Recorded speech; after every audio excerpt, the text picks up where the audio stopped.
Sebenarnya kembali ini adalah dalam rangka menjamin pasokan kepada PLN.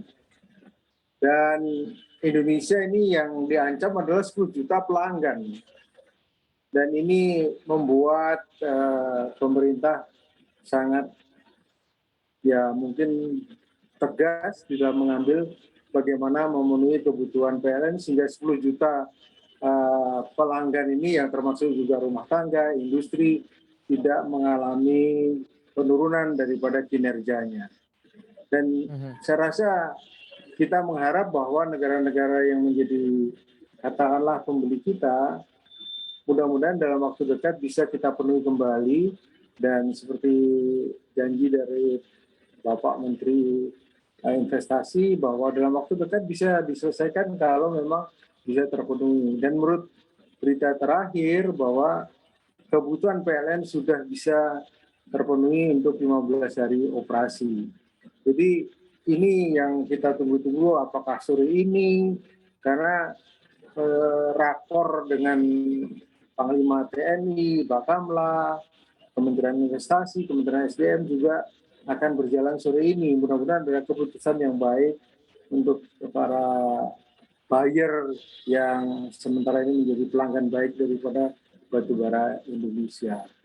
Jadi Anda melihat apa sih sebenarnya win-win solution terkait dengan aturan DMO yang mungkin ke depannya dari kacamata Anda harus diperbaiki juga supaya tentunya tidak terjadi kekurangan pasokan defisit pasokan batubara kepada PLN dan juga tidak terjadi larangan ekspor batubara yang tentunya berkontribusi juga terhadap nilai ekspor kita selama ini. Ya sebenarnya yang diharapkan adalah pendapatan negara kan dari kegiatan penambangan ini untuk mensejahterakan rakyat.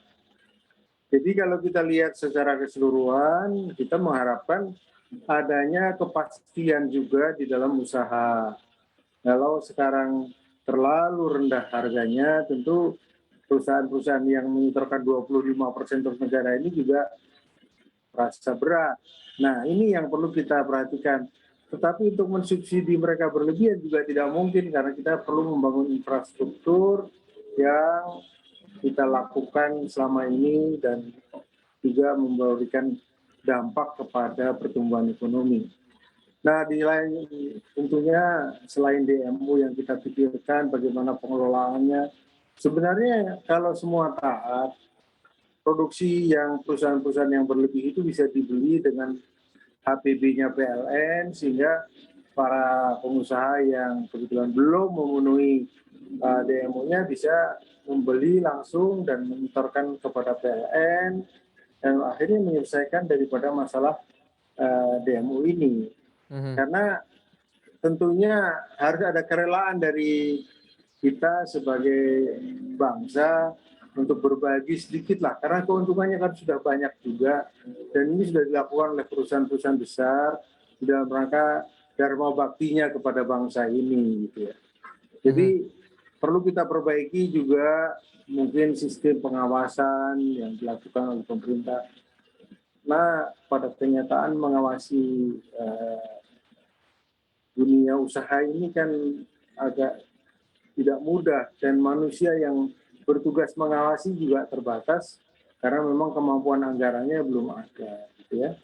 Kita punya ribuan perusahaan, tapi pengawas dari tambangnya, inspektur tambangnya masih kisaran 900 gitu ya. Ini juga menjadi masalah yang perlu dipecahkan bagaimana membantu SDM di dalam meningkatkan kinerja daripada SDM dalam pengawasannya.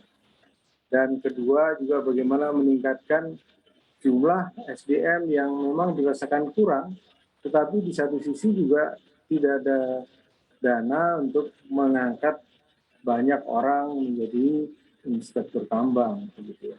Nah, ini perlu kita pikirkan bersama di mana yang bisa kita bantu, karena juga sebenarnya diperlukan semangat partisipasi dari semua bagian yang terlibat di dalam memproduksi batubara, mulai dari pengapalan, kemudian kontraktor-kontraktor, sehingga kita bisa bersinergi dengan baik dalam rangka memenuhi DMO yang kita impikan.